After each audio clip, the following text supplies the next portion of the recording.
ஒரு சிலர் வந்து ஏதாவது ஒரு விஷயத்த கன்வே பண்ணணும், இல்ல நம்ம கூட கம்யூனிகேட் பண்ணணும் அப்படின்னு சொன்னா பேசிக்கிட்டே போவாங்க. ஒரு ஸ்டாப்பிங்கே இல்லாம பேசிட்டே போவாங்க. எந்த இடத்துல அவங்க அந்த சென்டென்சஸ பிரேக் பண்றாங்க, இல்ல ஸ்டாப் பண்றாங்க அப்படின்றத வந்து நம்ம கண்டுபிடிக்க முடியாத அளவுக்கு நீளமா பேசிட்டே போவாங்க. அந்த மாதிரி பேச்சு வந்து அவ்வளோ இன்ட்ரெஸ்டிங்கா இருக்காது. கேட்கறதுக்கு இன்ட்ரெஸ்டிங்கா இருக்காது.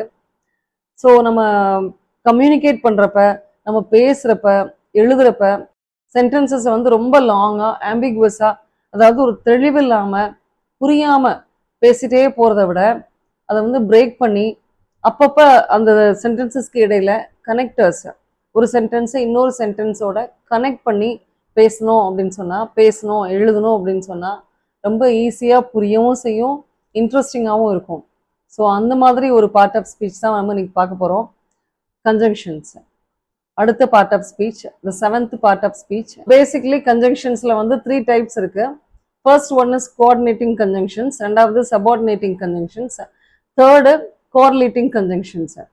இப்போ நம்ம கன்ஜங்ஷன்ஸை வந்து கன்ஜங்ஷன்ஸா மட்டும் படிச்சுக்கலாம். என்ன மாதிரி சென்டென்சஸ்ல யூஸ் பண்ணுவாங்க அப்படின்றத வந்து நான் அடுத்து எக்ஸ்பிளைன் பண்றேன். ஸோ ஃபர்ஸ்ட் டைப் வந்து கோஆர்டினேட்டிங் கன்ஜங்ஷன்ஸ். இது வந்து நம்ம மனசுல ஸ்ட்ராங்கா பதிய வச்சுக்கிறதுக்காக ஒரு சின்ன ஆக்ரோனிம் சொல்றேன். Fan boys, FANBOYS. ஸோ இந்த ஒவ்வொரு லெட்டரும் ஒவ்வொரு கன்ஜங்ஷனை ரெப்ரசன்ட் பண்ணுது. எஃப் வந்து ஃபார், ஏ வந்து and, N is for nor, B is for but, O is for or, Y is for yet, and S is for so. So இந்த 7 conjunctionsம் basically they are coordinating conjunctions. இப்போ இதை base பண்ணி so அப்படின்னு சொல்றோம் அப்படின்னு சொன்னா and so நம்ம சேர்த்து எழுதிக்கலாம். அதே மாதிரி பட் அப்படின்னு சொல்றோம்னா பட் ஸ்டில் அப்படின்னு சில வார்த்தைகளை சேர்த்து எழுதிக்கலாம். இப்போ ஆர் அப்படின்ற கன்ஜங்ஷன் இருக்கு அப்படின்னு சொன்னா ஆர், அப்புறம் எல்ஸ், ஆர் எல்ஸ், அதர்வைஸ், இது எல்லாமே இந்த ஆரை பேஸ் பண்ணி இருக்கும். ஸோ இது எல்லாமே வந்து கோஆர்டினேட்டிங் கன்ஜங்ஷன்ஸ். கோஆர்டினேட்டிங் கன்ஜங்ஷன்ஸோட ஃபங்க்ஷன் என்ன அப்படின்னு சொன்னா தே ஃபங்க்ஷன் செப்பரேட்லி. அதுக்குன்னு தனி மீனிங் உண்டு.